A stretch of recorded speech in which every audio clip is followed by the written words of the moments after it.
Soal pledoi Putri Chandrawati, pengamat mengatakan, tak ada urgensi ringankan tuntutan. Ada pemisahan antara perbuatan pidana dan pertanggungjawaban pidana. Tidak semua perbuatan pidana itu berimplikasi pada pertanggungjawaban pidana. Sangat tergantung kemampuan untuk bertanggung jawab.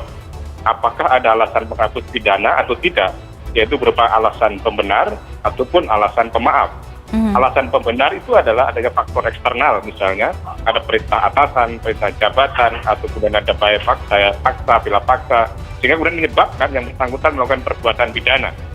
Faktor internal adalah faktor psikis, faktor kejiwaan seseorang, misalnya tidak sehat, gangguan jiwa, dan lain sebagainya, sehingga kemudian yang bersangkutan itu dimaafkan untuk diminta pertanggungjawaban.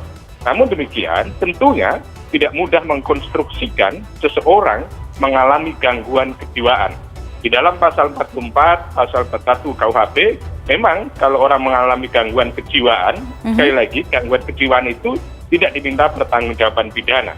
Untuk hal Putri meminta maaf kepada keluarga, permintaan maaf daripada Putri adalah kepalsuan atau simbolis yang dia lakukan untuk mencari empati daripada hakim di dalam tuntutan dakwaan terhadap Putri tersebut. Ya, Putri sebagai pembohong telah membohongi semua publik, bahkan seluruh penegak hukum maupun mengorbankan semua oknum-oknum yang ada di dalam kepolisian. Saat ini kami tim penasihat hukum sedang merampungkan nota pembelaan kami yang nanti akan dibacakan minggu depan. Fokus kami terkait dengan tuntutan jaksa ada beberapa catatan yang akan kami jawab di dalam nota pembelaan. Yang pertama terkait status justice collaborator yang diatur di dalam Undang Perlindungan Saksi dan Korban, dan kedua terkait fakta-fakta persidangan yang menurut kami jaksa penuntut umum mengesampingkan fakta-fakta persidangan untuk Richard Eliezer. Harapannya adalah ke depan majelis hakim yang sudah memimpin persidangan secara arif dan bijaksana dapat memberikan keadilan yang seadil-adilnya untuk Richard Eliezer. Pledoi atau nota pembelaan Putri Chandrawati dinilai tak memiliki urgensi untuk meringankan tuntutan. Pasalnya, pledoi itu tidak fokus menekankan dirinya tak terlibat dalam pembunuhan Yosua Huta Barat atau Brigadir J. Pledoi Putri Chandrawati sendiri telah disampaikan di Pengadilan Negeri Jakarta Selatan, Rabu, tanggal 25 Januari tahun 2023. Dalam kesempatan itu, dia menyampaikan beberapa poin pembelaan. Secara garis besar, Putri Chandrawati tetap bersikeras bahwa dirinya telah dilecehkan oleh Brigadir J. Istri Verdi Sambo itu juga menyoroti komentar di media sosial. Dia merasa dituduh sebagai perempuan tua yang mengada-ada. Nota pembelaan ini pun mempertegas pernyataan Putri Chandrawati yang sejak awal sidang menyebut bahwa dirinya telah dikalahkan Yosua. Ahli hukum pidana, Prof. Suparji Ahmad, menilai bahwa apa yang diutarakan Putri Chandrawati dalam pembelaannya adalah bentuk konsistensi. Meski Putri Chandrawati tak memiliki alat bukti, narasi tersebut merupakan hak yang bersangkutan untuk mengungkapkan. Namun demikian, tidak terlalu memiliki urgensi atau relevansi dalam proses untuk yang bersangkutan membebaskan diri dari tuntutan atau meringankan dari tuntutan jaksa penuntut umum, kata Suparji kepada B Universe. Karena mestinya fokus kepada upaya meyakinkan majelis hakim bahwa yang bersangkutan tidak terlibat pada pembunuhan berencana, ujarnya. JPU menuntut Putri Chandrawati dijatuhi hukuman selama 8 tahun.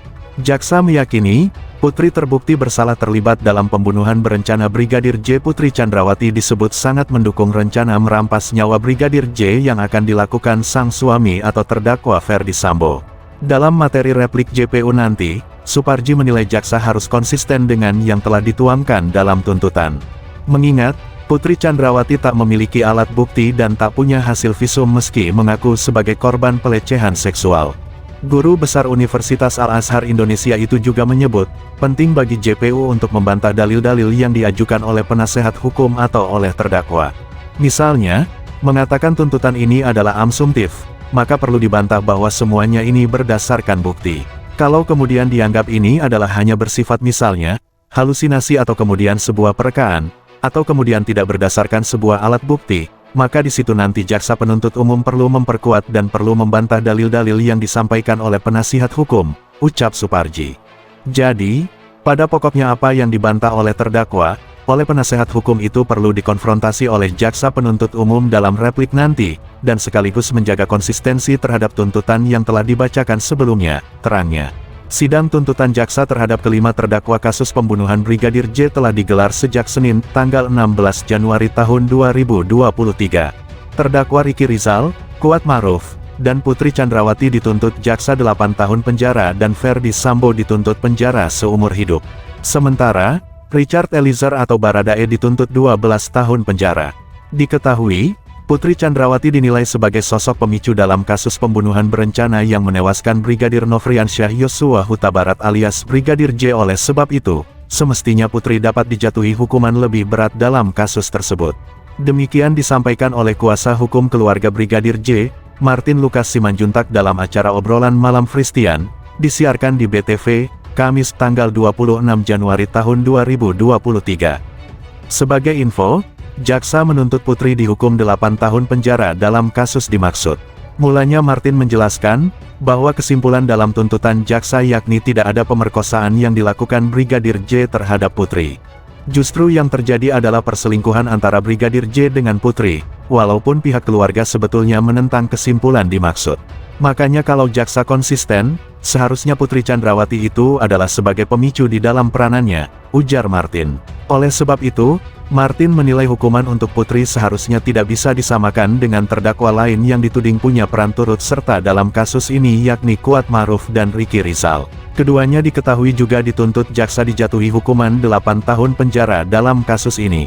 Sebelumnya, isu mengenai perselingkuhan Putri dengan Brigadir J disampaikan jaksa penuntut umum saat membacakan surat tuntutan terhadap Kuat Maruf dalam persidangan pada Senin tanggal 16 Januari tahun 2023. Jaksa menyebut peristiwa pada tanggal 7 Juli tahun 2022 di Magelang bukanlah pelecehan, melainkan perselingkuhan antara Putri Chandrawati dengan Brigadir J.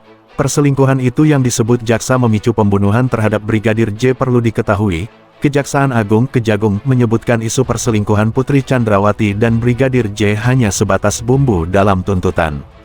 Ditegaskan, tim jaksa tetap fokus pada dugaan pembunuhan berencana yang menewaskan Brigadir J. Jaksa Agung Muda Tindak Pidana Umum, Jampidum.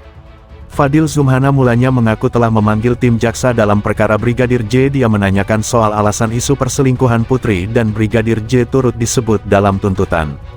Ini dari ahli poligraf Pak, ungkap Fadil menirukan keterangan jaksa saat jumpa pers di Gedung Kejagung, Jakarta, Kamis tanggal 19 Januari tahun 2023. Namun demikian, Fadil menegaskan pihaknya tidak mendakwakan masalah perselingkuhan di kasus tewasnya Brigadir J. Pihaknya fokus membuktikan adanya dugaan pembunuhan berencana yang menewaskan mantan ajudan Ferdi Sambo itu.